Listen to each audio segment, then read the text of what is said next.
오늘 하나님께서 주시는 말씀은 에스겔서 3장 16절에서부터 27절까지의 말씀입니다. 에스겔서 3장 16절에서 27절까지의 말씀을 저와 여러분이 한 절씩 교독하시고 마지막 27절을 함께 읽겠습니다. 7일 후에 여호와의 말씀이 내게 임하여 이르시되 인자야, 내가 너를 이스라엘 족속의 파수꾼으로 세웠으니 너는 내 입의 말을 듣고 나를 대신하여 그들을 깨우치라. 가령 내가 악인에게 말하기를 너는 꼭 죽으리라 할 때에 내가 깨우치지 아니하거나 말로 악인에게 일러서 그의 악한 길을 떠나 생명을 구원하게 하지 아니하면 그 악인은 그의 죄악 중에서 죽으려니와 내가 그의 핏값을 내 손에서 찾을 것이고, 내가 악인을 깨우치되 그가 그의 악한 마음과 악한 행위에서 돌이키지 아니하면 그는 그의 죄악 중에서 죽으려니와 너는 내 생명을 보존하리라. 또 의인이 그의 공의에서 돌이켜 악을 행할 때에는 이미 행한 그의 공의는 기억할 바 아니라 내가 그의 앞에 거치는 것을 두면 그가 죽을지니 이는 내가 그를 깨우치지 않음이라. 그는 그의 죄 중에서 죽으려니와 그의 핏값은 내가 내 손에서 찾으리라. 그러나 내가 그 의인을 깨우쳐 범죄하지 아니하게 하므로 그가 범죄하지 아니하면 정령 살리니 이는 깨우침을 받음이며 너도 내 영혼을 보존하리라. 여호와께서 권능으로 거기서 내게 임하시고 또 내게 이르시되 일어나 들로 나아가라. 내가 거기서 너와 말하리라 하시기로 내가 일어나 들로 나아가니 여호와의 영광이 거기에 머물렀는데 내가 전에 그발 강가에서 보던 영광과 같은지라. 내가 곧 엎드리니 주의 영이 내게 임하사 나를 일으켜 내 발로 세우시고 내게 말씀하여 이르시되 너는 가서 내 집에 들어가 문을 닫으라. 너 인자야, 보라, 무리가 내 위에 줄을 놓아 너를 동여매리니 내가 그들 가운데에서 나오지 못할 것이라. 내가 내 혀를 내 입 천장에 붙게 하여 내가 말 못하는 자가 되어 그들을 꾸짖는 자가 되지 못하게 하리니 그들은 패역한 족속임이니라. 그러나 내가 너와 말할 때에 내 입을 열리니 너는 그들에게 이르기를 주 여호와의 말씀이 이러하시다 하라. 들을 자는 들을 것이요 듣기 싫은 자는 듣지 아니하리니 그들은 반역하는 족속임이니라. 아멘. 에스겔서와 여러 선지서들을 읽어보면 하나님으로 말씀을 받아 기록한 그 환상과 계시들이 들어 있습니다. 그리고 이런 환상과 계시들은 참 인간적으로 이해하기 어려운 점들이 많이 있는 것 같습니다. 그 말씀이 대부분 상징과 감추어진 뜻으로 구성되어 있어서 읽고 있는 이 말씀이 무슨 의미인지 곧바로 이해하기가 어렵다는 것도 있지만 직접적으로 말씀하시는 부분도 우리가 익히 알고 있는 하나님의 성품과 좀 다른 느낌이라 문자적으로 이 말씀을 받아들이기가 좀 힘든 부분들이 있습니다.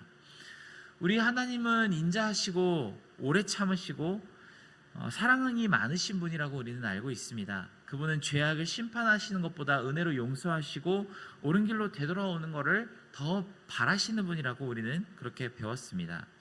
그리고 사실 그것이 성경 전체에서 우리에게 주시는 메시지라는 사실을 우리는 잘 이미 알고 있습니다. 그런데 선지서에 나오는 하나님은 그 말씀을 볼 때 우리가 익히 알고 있는 하나님의 성품과는 잘 맞지 않는 그런 메시지가 반복되는 것을 우리는 볼 수 있습니다.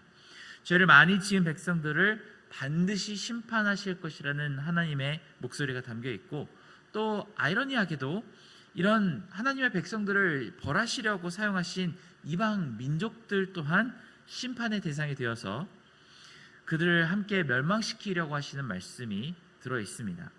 대체 이 이방 백성들은 하나님의 뜻을 이루는 성실한 도구로 사용하시고는 왜 그 이유로 망하게 하시는 것일까요? 우리 상식적인 인간의 논리로는 언뜻 이해하기 힘든 말씀이 굉장히 많이 담겨 있습니다. 그러다가 예언서의 마지막에는 항상 회복이 나타납니다. 이스라엘 백성들이 아무리 커다란 죄악 속에 있더라도 그 무서운 심판 속에서 밑바닥까지 다 무너지더라도 언젠가는 다시 한번 회복시키시고 일으켜 주시리라고 확신하며 그 때를 기다리게 하시는 그 말씀이 담겨 있습니다.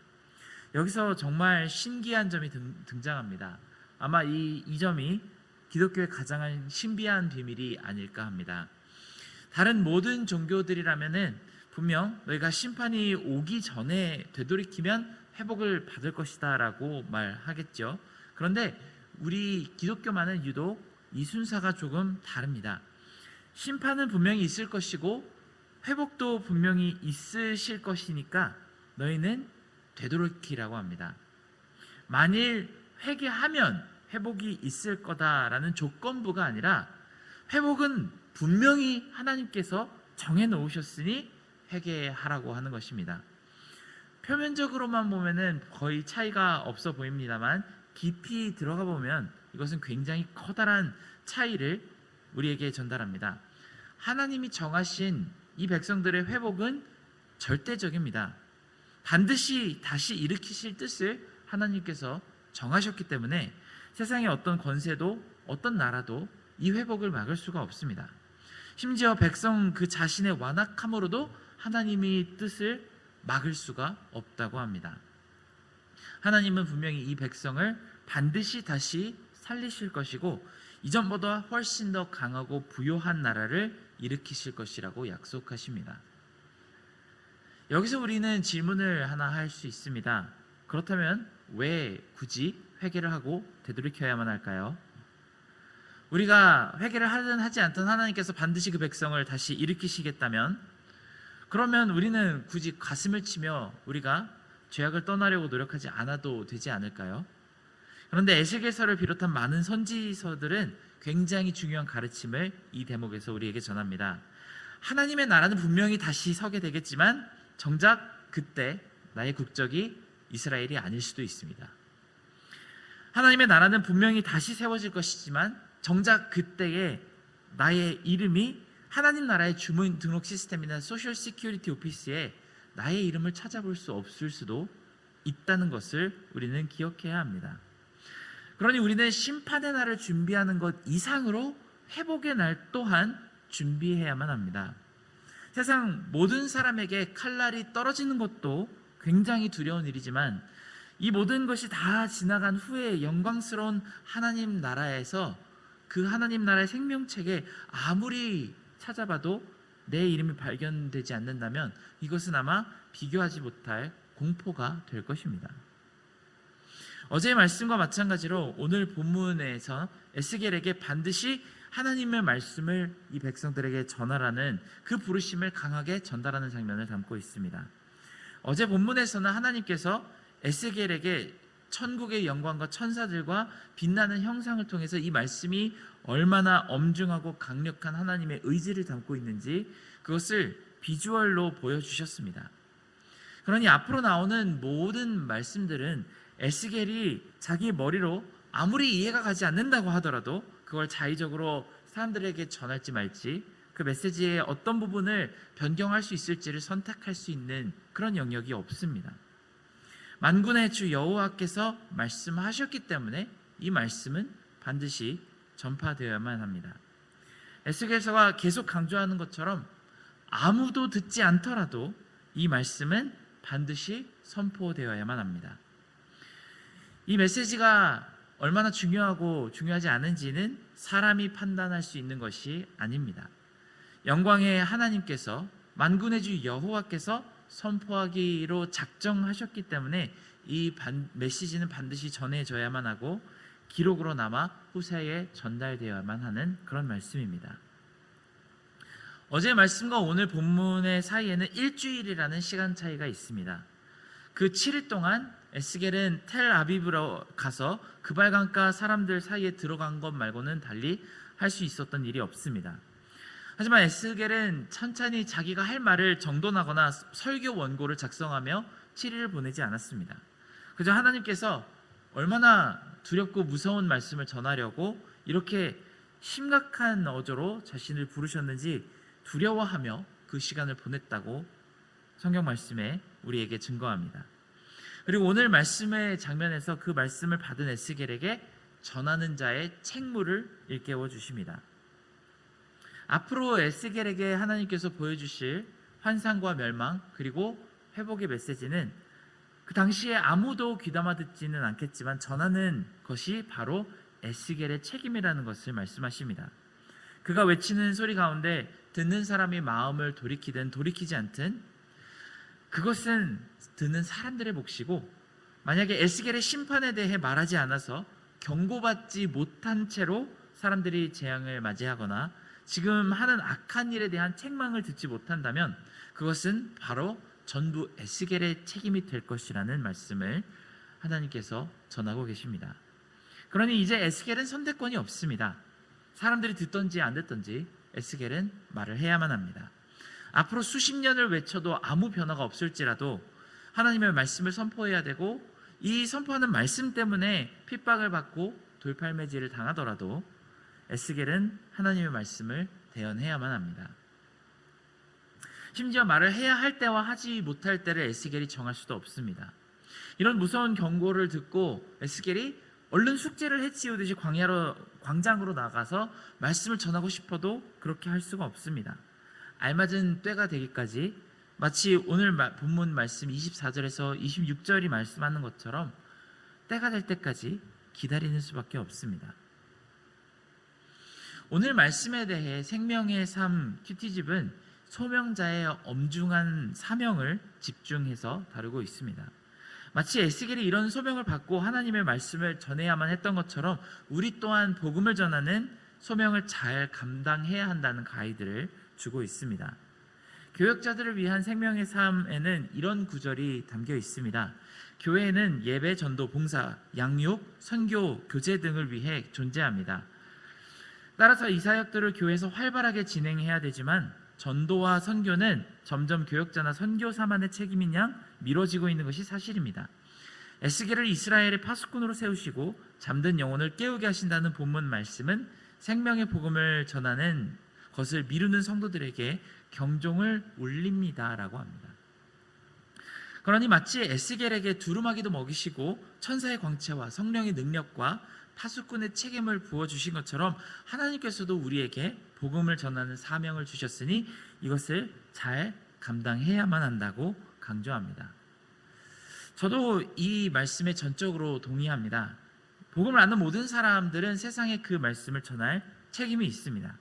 주변에 있는 사람들에게 예수님의 빛을 볼 수 있도록 해야 할 책임이, 그리고 하나님의 나라를 준비해야 할 책임이 우리에게 반드시 있습니다.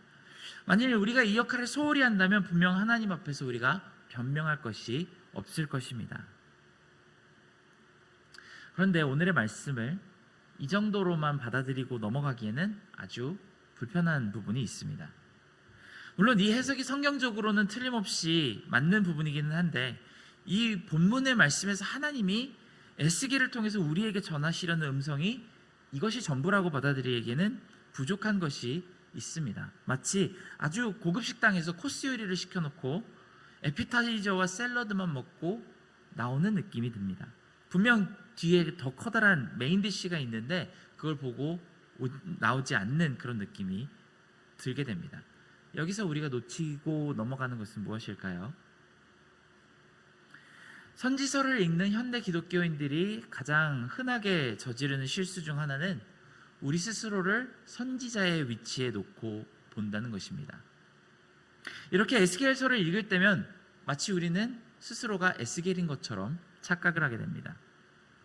에스겔의 입장에서 하나님을 마주하며 심판받을 백성을 걱정하는 위치에서 우리는 이 말씀을 바라봅니다. 예레미야서를 읽으면서도 우리 스스로가 예레미야의 입장에 몰입하며 백성들의 어리석음을 환탄하고 마치 우리가 예레미야처럼 울며 진리를 선포해야 하는 선지자인 것처럼 생각을 하죠. 가장 심한 것은 아마 호세아서일 것입니다. 저는 호세아서를 읽는 성도님들이 종종 왜 하나님께서 호세아에게 이렇게 무리한 요구를 하시는지 질문하시는 모습들을 자주 보았습니다. 혹여나 하나님께서 저를 부르시며 이상한 사람이랑 결혼하라고 하시면 어떻게 하냐고 물어보는 청년들도 종종 보았습니다. 아마 이런 우리의 마음을 보며 천국에서 호세아와 에레미야, 에스겔 같은 사람들은 우리를 보고 웃을지도 모르겠습니다. 아주 다행스럽게도 우리는 구약의 선지자 위치에 있지 않습니다. 여기 계신 분들 중에 혹시 하나님께서 허드슨 강가에서 기도하고 있는데 천사들과 함께 나타나셔서 인자야 두루마기를 먹으라고 권고하신 분이 계십니까? 아마 없을 것입니다. 구약의 선지자들은 대부분이 하나님의 메시지임을 확증하는 개인적이고도 뚜렷한 부르심들이 다 있었습니다. 마치 신약의 사도들에게 주님께서 너는 나를 따르라고 찍어서 몇몇을 부르셨던 것처럼 그런 특별한 부르심이 있었습니다. 그리고 그 시대에 필요한 정확한 메시지를 환상을 통해 계시하고 전하게 하셨습니다. 들을 귀가 있는 사람들은 듣게 하시고 그렇지 못한 사람들은 무슨 수를 써도 이해하지 못할 그런 말씀을 선포하셨습니다. 사랑하는 여러분, 우리는 이 에스겔서에서 나오는 에스겔이 아니라 백성입니다. 마음이 완악하여 있을 때는 들을 귀가 전혀 없었고 듣기는 들어도 도무지 이해하지 못했기 때문에 코앞에 다가온 멸망을 피할 수 없었던 그 백성의 자리에서 우리를 발견해야만 합니다. 잠시 18절과 19절을 한번 읽어보겠습니다. 가령 내가 악인에게 말하기를 너는 꼭 죽으리라 할 때에 내가 깨우치지 아니하거나 말로 악인에게 일러서 그의 악한 길을 떠나 생명을 구원하게 하지 아니하면 그 악인은 그의 죄 중에서 죽으려니와 내가 그의 핏값을 내 손에서 찾을 것이고 내가 악인을 깨우치되 그가 그의 악한 마음과 악한 행위에서 돌이키지 아니하면 그는 그의 죄악 중에서 죽으려니와 너는 내 생명을 보존하리라. 이 두 절에서 등장인물이 셋이 있습니다. 내가라고 나오는 1인칭 대명사는 바로 하나님입니다. 그리고 네가라고 하는 2인칭 대명사는 선지자 본인 에스겔일 것입니다. 그리고 여기에서 악인이라고 나오는 제3자가 있습니다. 많은 그리스도인들은 이 구절을 읽으며 자신을 에스겔이라고 생각합니다. 하지만 사실 우리의 포지션은 악인입니다. 이 본문에서 하나님은 당신의 메시지를 전할 에스겔에게 우리를 두고 경고하시며 말씀하시는 중입니다. 이것을 깨달으면 우리가 선지서를 보는 에스겔서를 바라보는 눈빛과 이해도가 완전히 달라지게 됩니다. 이 뒤에 나오는 전체 말씀은 우리가 썩어 빠진 세상에 전해야 하는 말씀이 아니라 우리 스스로가 마음을 겸손하게 하고 이해하고 받아듣고 듣는 길을 달라고 기도해야만 하는 말씀이 될 것입니다. 우리가 만약 이 예언의 말씀에 등장하는 여러 이방 민족들과 이스라엘 백성을 세상 사람들이라거나 내가 아니라 내 주변 사람으로 인식하기 시작한다면 우리는 이 말씀의 진짜 의미에 조금도 가까이 다가갈 수가 없습니다. 반대로 심판받을 죄인의 자리에서 우리 스스로를 발견하게 된다면 이 말씀은 비로소 우리의 마음을 찌르고 새로운 생명력을 피워내는 말씀이 될 것입니다. 한 가지 예를 들어보겠습니다. 에스겔서에서 가장 중요한 환상이 바로 마른 뼈 골짜기의 환상이겠죠. 한 커다란 골짜기를 가득히 덮은 이 해골을 보여주시며 에스겔에게 하나님께서 명령하십니다. 이 뼈들에게 하나님의 말씀을 대언하라고 하십니다. 에스겔이 그들에게 하나님의 말씀을 대언하자 그제서야 살이 생기고 호흡이 들어가며 거대한 군대로 이 뼈들이 변하는 모습을 보게 됩니다. 이 대목을 읽는 사람들 중에 정상적인 생각을 가진 사람이라면 감히 자신을 하나님의 위치에 놓는 사람은 없을 것입니다. 하지만 굉장히 많은 사람들이 묵상 중에 자기 스스로의 위치를 에스겔인 줄로 오해합니다. 그래서 마른 뼈가 가득한 이 세상에 하나님의 말씀을 내가 전해야만 한다고 그렇게 생각합니다. 아닙니다. 저와 여러분의 위치는 마른 뼈입니다. 이 성경에 전해진 말씀의 대언을 우리가 받고 생기를 되찾고 거듭나서 강력한 주의 군대로 변해야 할 소명을 가진 마른 뼈의 포지션이 바로 우리입니다. 주님께서도 복음서에서 귀가 있는 자는 들을지어다 라고 선포하실 때 정작 이 말씀을 듣고 복을 받은 사람들은 율법을 전하던 바리새인들과 서기관이 아니라 자신이 하나님의 구원을 간절히 필요하다고 생각하던 가난한 심령을 가졌던 병자들이었습니다. 베드로가 말했던 것처럼 영생의 말씀이 주님께 있는데 우리가 어디로 가겠습니까? 라고 고백하던 사람들이 바로 들을 귀 있는 사람들이었습니다. 앞으로 우리가 에스겔서를 바라보며 이 말씀 속에 가득하게 담긴 진노와 회복의 메시지를 가장 먼저 우리의 가슴으로 받아들이기 바랍니다. 우리가 진심으로 이 말씀을 받아들이고 변화를 받는다면 우리가 굳이 밖으로 나가서 광장에서 외치지 않아도 사람들은 하나님의 말씀의 빛 앞으로 나올 수밖에 없게 되어 있습니다. 우리 속에 있는 소망의 이유를 물어보는 사람들이 반드시 우리 가운데로 나오게 되어 있습니다. 에스겔을 통해서 하나님이 전하시는 말씀 속에 처참한 죄로 인해 무너진 우리의 현재 상태를 바라보고 이 마른 뼈를 다시 말씀으로 살려주시길 우리는 간구해야만 합니다. 우리가 하나님의 말씀을 태어날 담대한 입술을 달라고 구하기 전에 그 말씀을 영생으로, 그 믿음으로 받아들일 온유한 마음을 달라고 먼저 간구합시다. 함께 기도하겠습니다. 사랑하는 하나님 아버지, 우리 가운데 이 말씀을 하나님이 우리라는 마른 뼈를 살리실 생명의 힘으로 다시 한번 받아들일 수 있는 겸손한 심령을 주시기를 원합니다.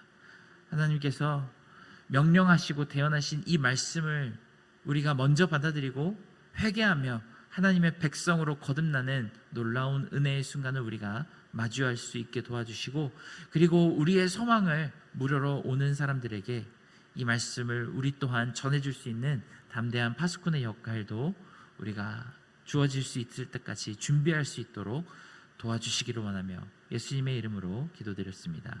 아멘.